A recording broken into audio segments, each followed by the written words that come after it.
ہم اس ماہ مبارک میں جو نزول قرآن کا مہینہ ہے اس میں ہم روزے رکھیں، پابندی کے ساتھ رکھیں۔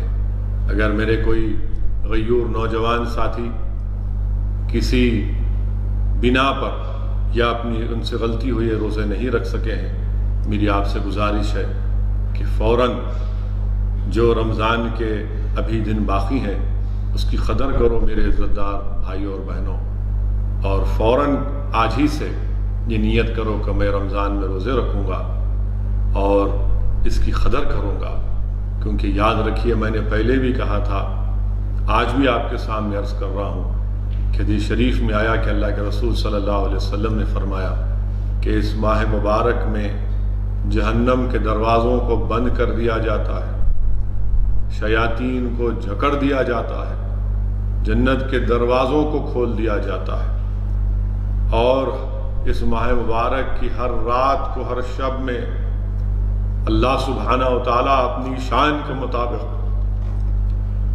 یہ آوازیں آتی ہیں آسمانوں سے کہ ہے کوئی شخص جو اللہ کو راضی کرنا چاہتا ہے کوئی شخص جو اللہ کو راضی کرنا چاہتا ہے، کوئی شخص جو اپنے گناہوں سے توبہ کرنا چاہتا ہے۔ میرے عزیز دوستوں اور بزرگوں، آج اللہ کی رحمت ہم کو تلاش کر رہی ہے، اسی لیے میری آپ سے گزارش ہے کہ اس ماہ مبارک کی قدر کریے۔ نہیں معلوم یہ زندگی کا چراغ کب گل ہو جائے، ہمارے زندگی کب ختم ہونے والی ہے صرف اللہ جانتا ہے، مگر یقیناً زندگی کا خاتمہ ہوگا، اور ضرورت اس بات کی ہے کہ ہم اپنے گناہوں سے توبہ کریں، اپنے اعمال میں نیکیوں کا اضافہ کریں۔ اور میں نے جس حدیث شریف کا آپ کے سامنے ذکر کیا کہ اللہ کے رسول صلی اللہ علیہ وسلم جب منبر مبارک پر قدم رکھ رہے تھے، مجھے یہاں پر ایک واقعہ، ایک حدیث شریف یاد آ رہی ہے جس کا ذکر محدث دکن حضرت عبداللہ شاہ صاحب قبلہ رحمۃ اللہ علیہ نے اپنی کتاب فضائل رمضان میں لکھا کہ قیامت کا دن ہوگا، حساب کتاب ہوگا، میزان ہوگا، حضرت آدم علیہ السلام سبز رنگ کے کپڑے پہن کر اللہ کے عرش کے پاس کھڑے ہوں گے، ایک شخص کو لایا جائے گا اور اللہ حکم فرمائے گا کہ اس کو جہنم میں ڈالو۔ جب فرشتے اس کو جہنم کی طرف لے کر جاتے ہیں تو حضرت آدم علیہ السلام رسول اللہ صلی اللہ علیہ وسلم کو کہتے ہیں کہ محمد صلی اللہ علیہ وسلم دیکھو آپ کو امتی جہنم میں جا رہا ہے۔ اللہ کے رسول صلی اللہ علیہ وسلم دوڑتے ہیں، ان فرشتوں سے کہتے ہیں کہ کیوں میری امتی کو لے کر جا رہے ہو؟ تو فرشتے کہتے ہیں کہ اللہ کا حکم ہے، حکم بجا لانا ہے۔ اللہ کے رسول صلی اللہ علیہ وسلم رحمۃ اللہ علیہ اللہ کی عرش کی طرف دیکھ کر عرض کرتے ہیں، یا اللہ تو نے جو مجھ سے وعدہ کیا اس کو پورا کر دے۔ اللہ سبحانہ و تعالیٰ فرشتوں کو حکم فرمائے گا کہ محمد صلی اللہ علیہ وسلم نے جو کہا اس حکم کو بجا لاؤ۔ اس شخص کو روکا جائے گا اور اللہ فرمائے گا کہ میں اپنے حبیب کے پاس سے کاغذ کو نکالوں گا، اور اس چھوٹے سے کاغذ کو نکال کر اللہ اس شخص، گنہگار شخص کو جس کو اللہ نے حکم دے دیا تھا جہنم میں ڈالنے کا، اس کے میزان کے، اس کے اعمال کے ترازو میں رکھے گا، اور اچانک اس کے نیکیوں کا پلہ بھاری پڑے گا، اور اللہ فرمائے گا کہ لے کر جاؤ اس کو جنت میں۔ وہ شخص حیران حیران دیکھے گا اللہ کے رسول صلی اللہ علیہ وسلم کی طرف اور کہے گا کہ آپ کون ہیں؟ کتنا نورانی چہرہ آپ کا، آپ کون ہیں؟ تو رحمت اللہ علیہ صلی اللہ علیہ وسلم ارشاد فرمائیں گے کہ میں وہ ہوں جو تو دنیا میں مجھ پر درود السلام بھیجتا تھا، آج اس درود السلام کی وجہ سے اللہ نے تیری مغفرت کر دی۔ میرے عزیز دوستوں اور بزرگوں، یہ درود السلام کی اہمیت ہے کہ جو آج اللہ ہم کو زندہ رکھنے کا موقع عنایت فرما رہا ہے۔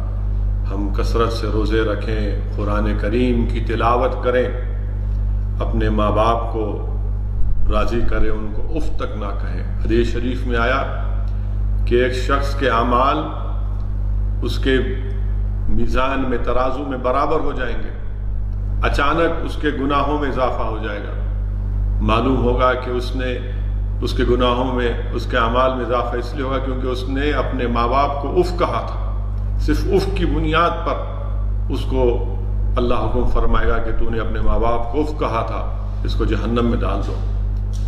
جب اس شخص کو لے کر جایا جائے گا تو اس کا بیٹا کہے گا میں بھی جہنم میں جا رہا ہوں، میری نیکیاں میرے باپ کو دے دو، میری نیکیاں میرے والد کو دے دو. روتے ہوئے کہے گا تو اللہ سبحانہ و تعالیٰ کی رحمت جوش میں آئے گی. اللہ کہے گا کہ جب آج تم میری رحمت سے امید کر رہے ہو تو اللہ سبحانہ و تعالیٰ ان کو معاف کر دے گا.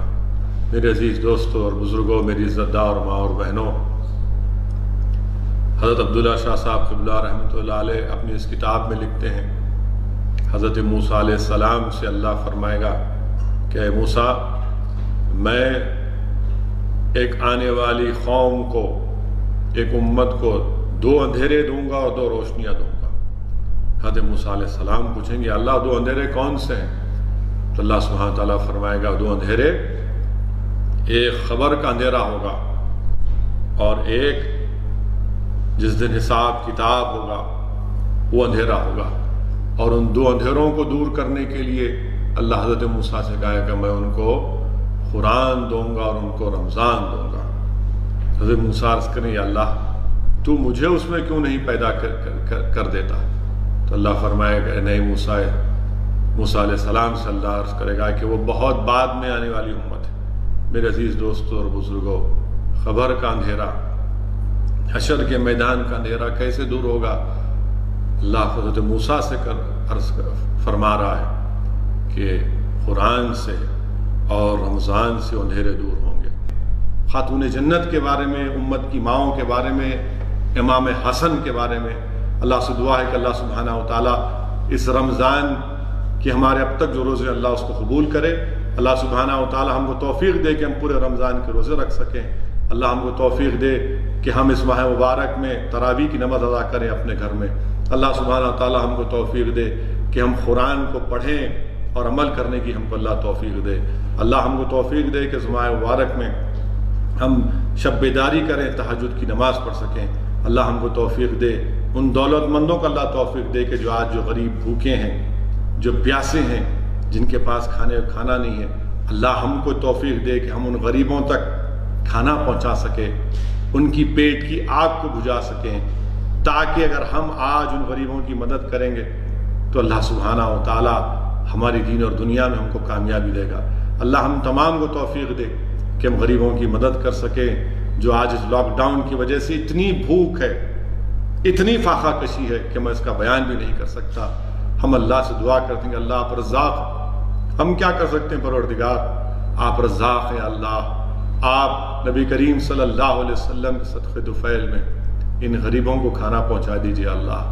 اللہ ہم کو بھی توفیق دیجئے کہ ہم اور کریں، اور جو لوگ کر رہے ہیں اللہ ان کی اس کو قبول کریے، ان کی اس امداد کو، ان کے اس صدقات کو اللہ سبحانہ تعالیٰ قبول فریے. اللہ آپ اور توفیق دیجئے دنیا کے دولت مندوں کو کہ وہ غریبوں کو کھانا کھلا سکیں، ان کی مدد کر سکیں. اللہ اس حالات کو تبدیل کر دیجئے. اللہ سے دعا ہے کہ اللہ اس حالات کو تبدیل کر دیجئے. اللہ ساری دنیا سے اس وبا کو، اس وائرس کو اٹھا لے. اللہ وطن عزیز میں امن کو بحال کر دیجئے. اللہ اس بھارت کی سرزمین پر تجھے واسطہ ہے اپنے حبیب محمد مصطفیٰ صلی اللہ علیہ وسلم کا، اللہ یہاں پر اس وائرس کا خاتمہ کر دیجئے. اللہ یہاں پر امن کی فضاؤں کو اور مضبوط کر دیجئے. اللہ نفرتوں کے اس طوفان کا خاتمہ کر دیجئے. اللہ نفرتوں کے طوفان کا خاتمہ کر دیجئے. پروردگار جس طرح آپ نے شیاطین کو زنجیروں میں جکڑ دیا، اللہ ابو جہل، ابو لہب، وقت کے نمرود اور فرعونوں کو بھی اللہ ان کو کمزور کر دیجئے، ان کو ختم کر دیجئے. پروردگار یہاں پر امن کو قائم کر دیجئے. اللہ ہمارے ملک میں اس وائرس کا خاتمہ کر دیجئے. یا اللہ رمضان کا مہینہ ہے پروردگار، اللہ غریب پریشان ہے، غریب بھوکے ہیں. یا اللہ ہر گھر پریشان ہے پروردگار، اپنا رحم کر دیجئے. اللہ آپ رحمان اور رحیم ہیں، آپ رحم کر دیجئے. اللہ ہم تمام کی دعاؤں کو قبول کرے. وآخر الدعوانا الحمدللہ رب العالمین.